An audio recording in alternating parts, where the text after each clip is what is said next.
조건 중 어느 하나도 양보하지 않고 이렇게 원하는 집에서 2년을 살 수 있게 되었습니다. 그러면 저는 이 벽지가 새 거는 아닌지 의심을 해봅니다. 괜찮은 집을 볼 수 있는 가능성이 좀 많이 희박해지더라고요. 조심해야 되는 지역, 그리고 비교적 괜찮은 지역들이 좀 있더라고요. 안녕하세요 여러분, 은보입니다. 진짜 오랜만이죠. 제가 드디어 다시 서울에서 이렇게 자취를 시작했습니다. 무려 3년 만에 다시 서울로 돌아왔는데요. 3년 사이에 서울 집값이 정말 많이 달라졌더라고요. 그래서 오늘은 제가 3년 만에 서울에서 집을 구하면서 겪었던 일들, 집을 구할 때 조심해야 할 것들, 자취 추천하는 지역, 그리고 요즘 서울 원룸 시세에 대해서 한번 이야기를 드려볼까 합니다. 조만간 랜선 집들이 영상도 찍어보려고 하니까 궁금하신 분들은 꼭 구독해주세요. 그럼 이제 이야기를 한번 시작해볼게요. 우선 제가 집을 구할 때 제일 처음에 설정했던 최소한의 조건들을 먼저 알려드리고서 이야기를 한번 본격적으로 시작해볼게요. 보증금 최대 3천만 원, 월세, 관리비 포함 최대 65만 원, 최우선 변제고 보고 무조건 융자 없는 집. 어느 역이든 상관없으니까 저는 역세권인 게 중요했어요. 준신축 이상, 7평 이상, 지상층일 것. 조건이 꽤 까다롭죠? 제가 집을 무려 2달 만에 정말 힘들게 구했는데 이 조건들을 가지고 제일 먼저 보러 간 곳은 구로 디지털 단지역 부근이었어요. 나름 보름 정도를 다방, 직방, 피터팬 이런 어플 통해서 시세 조사를 좀 했다고 생각을 했어요. 그래서 구로 디지털 단지역 부근을 갔을 때 여기는 그래도 서울 외곽인 편에 좀 속하는 곳이기도 하고 여기랑도 한 15분? 20분 정도 걸리는 거리였어서 이 지역이면 그래도 보증금 500에서 1000? 그리고 월세 60 내외면 나쁘지 않은 집 구할 수 있지 않을까라고 생각을 했었는데 여기서 정말 한 20분 걸리는 집이 월세가 관리비 포함해서 거의 75만 원? 막 이렇게 하는 거예요. 물론 거기는 보증금이 좀 저렴한 편이긴 했지만 정말 작았어요. 5, 6평 정도 돼 보이는 집이었고 심지어 작은 책상이랑 침대 그리고 옷장 이 정도 들어가니까 진짜 바닥에 발 디딜 틈이 없을 정도로 좁은 집이었어요. 근데도 그 가격이었다는 게 3년 만에 집을 보러 올라온 저로서는 너무 충격인 거예요. 제가 건대에서 자취를 했을 때에도 그 정도는 아니었는데 그래서 그렇게 집을 보러 올라갔던 첫날 이제 구디역에서부터 서울대 입구역까지 쭉 이렇게 타고 가면서 6, 7곳 정도를 봤어요. 근데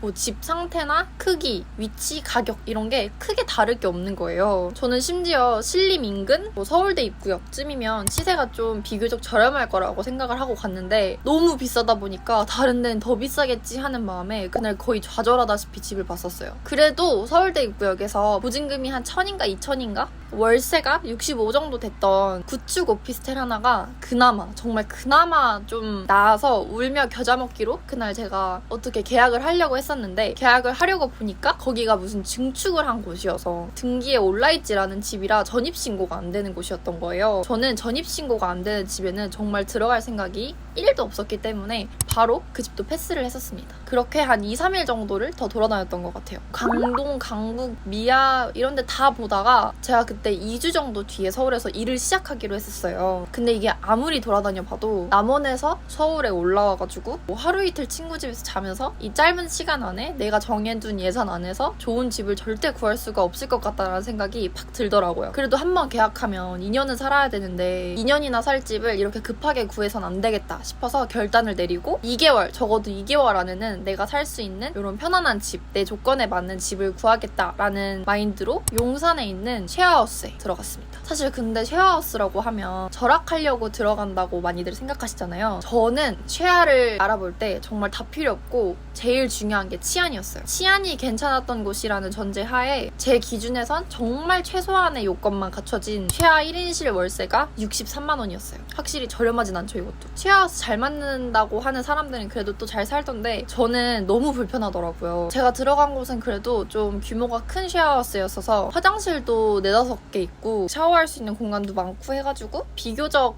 좀 그래도 잘 관리가 되는 곳이었는데도 저는 그냥 주방이랑 욕실을 모르는 사람들이랑 공유를 해야 된다는 것 자체가 너무 불편하더라고요. 그래서 좀 불편하게 그렇게 2달 동안 생활을 하면서 이제 일을 했었죠. 그래서 그때부터는 일을 하면서 집을 보러 다녔습니다. 근데 그때부터는 진짜 없는 시간을 쪼개서 다니는 거다 보니까 괜찮지 않은 집을 보게 됐을 때 다가오는 이 실망감이 전과는 정말 비교가 안 되더라고요. 그렇게 시간을 쪼개서 매일 그 집을 보러 다니다가 어느 날 제가 설정한 초기 조건에도 너무 부합하고 이렇게 공간 분리까지도 잘 되어 있는 이 집을 발견하게 된 거죠. 집을 계약할 때 진짜 제일 어려운 게 삼박자가 맞는 건데요. 첫 번째는 당연히 괜찮은 집을 찾는 거고, 두 번째는 그 집이 괜찮은 집이라는 걸 내가 알아야 돼요. 그리고 세 번째는 계약 타이밍. 다른 사람이 그 괜찮은 집을 채가기 전에 내가 계약을 할 수 있어야 돼요. 근데 사실 이 셋 중 하나만 하기도 정말 힘들어요. 근데 세 개를 어떻게 한 번에 다 하겠어요. 어쨌든 뭐 성공할 수 있는 방법은 될 때까지 하는 것밖에 없는 것 같습니다. 결국 어느 날 퇴근하고 우연히 발견한 아주 좋은 집을 계약하게 되었고, 제일 처음에 제가 설정했던 그 초기 설정값 중에서 그 최소 조건 중 어느 하나도 양보하지 않고 이렇게 원하는 집에서 2년을 살 수 있게 되었습니다. 그럼 이제 집을 구할 때 조심해야 될 것들, 그리고 제 경험상 집 구할 때 이렇게 하면 좋더라 하는 꿀팁들을 몇 가지 알려드려 볼게요. 우선 가장 먼저 해야 할 거, 저처럼 본인이 현실적으로 가능한 한도 내에서 몇 가지 조건들을 미리 설정해놓고 집을 보러 나가는 게 좋아요. 보증금 최대값, 월세랑 관리비 더한 거 최대값, 그리고 최소 평수, 최소한의 인프라 조건, 뭐 이런 것들. 이제 이걸 설정했다. 그 다음으로는 저는 부동산 어플들을 뒤졌어요. 그냥 제 지인들한테 듣기로는 피터팬하고 네이버 부동산이 그나마 허위 매물이 좀 적은 어플이라고 해서 그 두 어플을 제일 많이 사용했고, 마음에 드는 집을 발견을 하면 그 집을 올린 공인중개사분의 계정에 들어가서 다른 매물들은 어떤 거를 올려두셨나를 봤어요. 그걸 제가 확인한 이유는 보통 이제 매물 마음에 드는 것을 발견해서 연락을 해가지고 집을 보러 가면 한 곳만 보고 오지 않잖아요. 하나를 보러 가서 두루두루 그 근처 매물들을 다 보고 오는 게 좋은데, 만약 그분이 올려두신 대부분의 매물들이 내가 클릭해서 들어간 이 집보다 안 좋다면 그 공인중개사분과는 그날 좀 괜찮은 집을 볼 수 있는 가능성이 좀 많이 희박해지더라고요.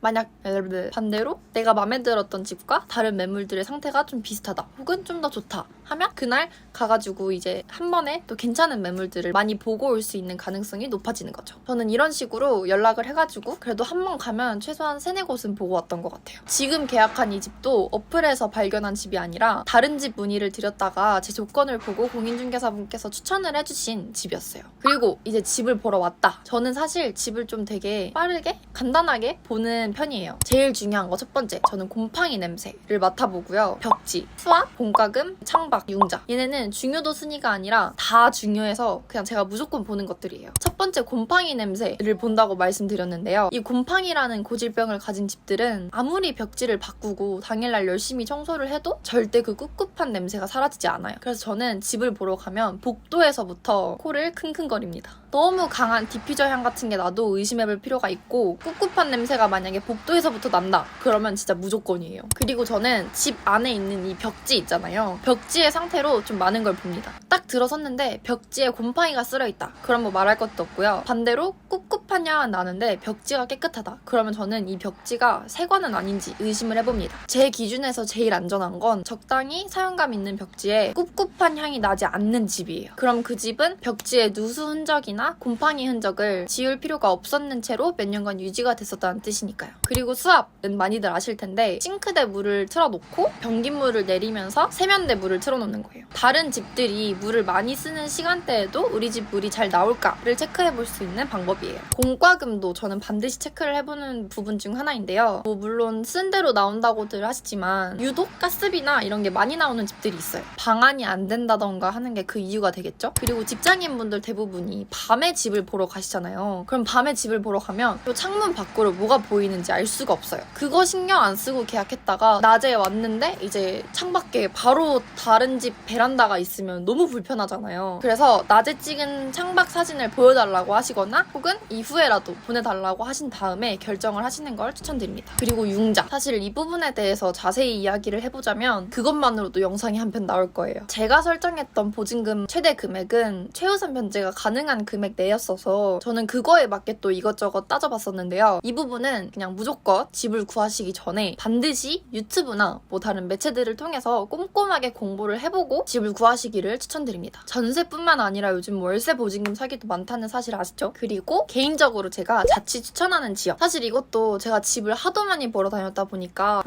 공인중개사분들께 이것저것 주워 듣다 보니 확실히 좀 조심해야 되는 지역, 그리고 비교적 괜찮은 지역들이 좀 있더라고요. 전세 사기가 유독 많이 일어나는 곳들이 있어요. 사실 까놓고 보면 그쪽이 이제 원룸이나 전세 매물들이 많이 몰려있는 곳들이라 당연히 그 구역에서 사건 사고가 많을 수밖에 없는 것도 있겠지만 그래도 조심해서 나쁠 건 없으니까요. 집을 보러 다니실 때 한 번쯤 체크해보셔도 좋을 것 같아요. 같습니다. 지극히 제 개인적인 생각과 경험으로 인프라나 교통 이런 것들을 고려해봤을 때 전반적으로 괜찮다라고 느꼈던 곳은 광진구, 강동구, 은평구, 중랑구, 그리고 동대문구 이 정도였던 것 같아요.